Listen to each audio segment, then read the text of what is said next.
The unbelievable fates of Nazi leaders' children, survivors amidst shadows.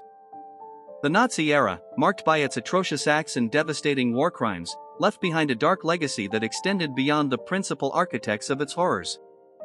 Among the lesser-known stories are those of the children of Nazi leaders. The children of Nazi leaders, such as Martin Bormann, Joseph Goebbels, Hermann Goring, Heinrich Himmler, and Rudolf Hess, experienced different fates after World War II. Some of them died with their parents, some were separated and sent to orphanages, some hid their origin and tried to start a new life. Some of them condemned the crimes of their fathers and grandfathers, and some tried to justify or protect them. Let's dive into the history of the fates of the children of Nazi leaders. Number 1. The children of Martin Bormann. Martin Bormann was a key figure in Nazi Germany, serving as Adolf Hitler's personal secretary and head of the party chancellery. His loyalty to Hitler was unwavering, and he was among the Führer's closest confidants. Bormann married Gerda Buck, and together they had 10 children, not 9 as previously stated. Their names were Adolf Martin Bormann, known as Martin Adolf in some sources, Ilse, Irmgard, Rudolf Gerhard, Heinrich Hugo, Eva Jut, Gerda, Fred Hartmut, and Volker.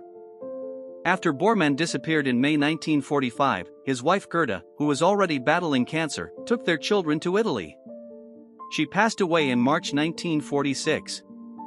The children's lives were thrown into turmoil. They were indeed placed in different foster homes and institutions.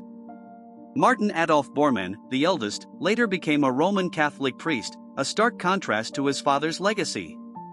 He actively worked towards reconciliation and understanding, speaking out against the horrors of Nazism. Number 2. The children of Joseph Goebbels. Joseph Goebbels, the Reich Minister of Propaganda, was instrumental in spreading Nazi ideology.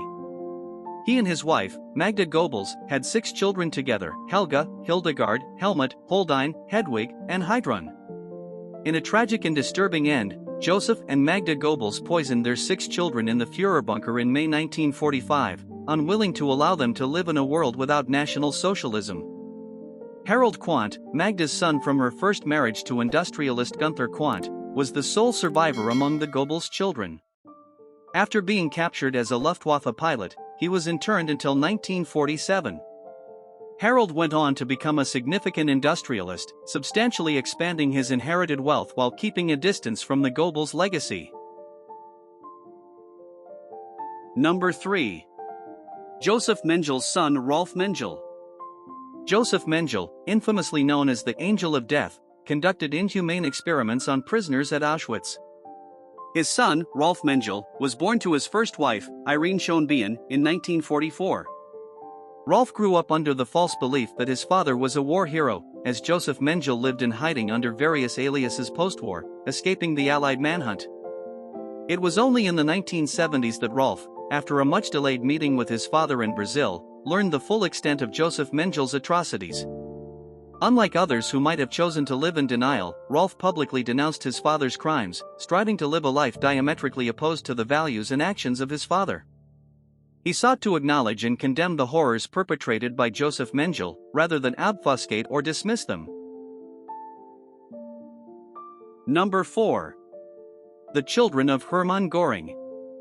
Hermann Goring, a leading member of the Nazi Party, held numerous positions within the Third Reich, including commander of the Luftwaffe, German Air Force, and was known for his extravagant lifestyle and opulent tastes. His personal life was as complex as his political career. Etta Goring, born on June 2, 1938, was the only child of Hermann Goring, a prominent Nazi leader, and Emmy Sundman, an actress. As the Princess of the Reich, she grew up amidst luxury, symbolizing the regime's propaganda. After Nazi Germany's defeat and her father's suicide in 1946, Etta faced the legacy of her family's infamy. She rarely spoke publicly, but when she did, she defended her father's memory, asserting pride in her lineage despite widespread condemnation of the Nazi regime. Etta lived a relatively private life in post-war Germany, distancing herself from the political sphere and focusing on her personal legacy. She chose not to marry or have children, dedicating herself to preserving her father's memory as she saw fit.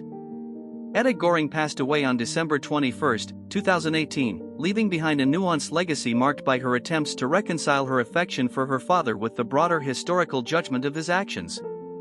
Her life story is a testament to the complex relationships and personal struggles faced by the descendants of high-profile figures from the Third Reich. Number 5. The children of Heinrich Himmler. Heinrich Himmler, the Reichsführer SS and a key architect of the Holocaust, had 2 children. His first child, Gudrun Berwitz, née Himmler, was born from his marriage to Margaret Seagroth, née Boden. Gudrun maintained a deep affection for her father, calling him Papi. After Himmler's suicide in 1945, she became known for her unyielding defense of his legacy, actively participating in neo-Nazi organizations and supporting former SS members. Gudrun remained a contentious figure until her death in 2018, never renouncing her father's actions. Himmler also had an adopted son, Gerhard von Ahe, the child of Margaret's brother.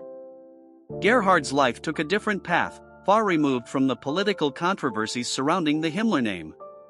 Details about his life are less publicized, reflecting the varied destinies of Himmler's children in the shadow of their father's infamy. Number 6. The intriguing tale of William Patrick Hitler. William Patrick Hitler's story is a fascinating footnote in the history of the Hitler family, illustrating a determined effort to escape the shadow of a notorious relative. Born in Liverpool to Alois Hitler Jr. and Bridget Dowling, William's early life was marked by his family's complicated relationship with Adolf Hitler. Initially attempting to benefit from his uncle's rise to power, William's perspective shifted as the horrific nature of the Nazi regime became apparent. Emigrating to the United States, he took a bold stance against his uncle by embarking on a speaking tour to denounce the Nazi atrocities. During World War II, William served in the U.S. Navy, further cementing his opposition to the Nazi ideology. After the war, in a bid to start anew and disassociate from his infamous surname, he changed his name to William Stewart Houston. Living a relatively quiet life thereafter, William's actions reflected a conscious decision to reject the legacy of his uncle and pursue a path grounded in the values of his adopted country. Number 7. Albert Speer Jr. building a new legacy. The son of Albert Speer, Hitler's chief architect and armaments minister, Albert Speer Jr. sought to create a legacy distinct from his father's tainted history. Establishing himself as a successful architect, he worked towards contributing positively to society, demonstrating that one can rise above a notorious surname to leave a mark of their own on the world. Number 8. The children of Hess. Rudolf Hess, Adolf Hitler's deputy Führer, embarked on a solo flight to Scotland in 1941, attempting to negotiate peace with the UK but was instead arrested and later imprisoned for life. His son, Wolf Rüdiger Hess, grew up without the presence of his father, who was incarcerated in Spandau prison until his death in 1987. Wolf Rüdiger, born to Hess and his wife Ilse, a doctor's daughter, pursued a career in architecture, distancing himself from the political legacy of his father. Despite his professional endeavors, he dedicated much of his life advocating for his father's release, arguing that Rudolf Hess was the victim of a political conspiracy and even suggesting the possibility of a body double in prison. Wolf Rüdiger's efforts were in vain, as he died in 2001, never seeing his father freed. His life and advocacy reflect the deep personal impact of historical and political events on the lives of those connected to controversial figures. Number 9. Rumors of Hitler's descendants. The mystery of Jean-Marie Lauret.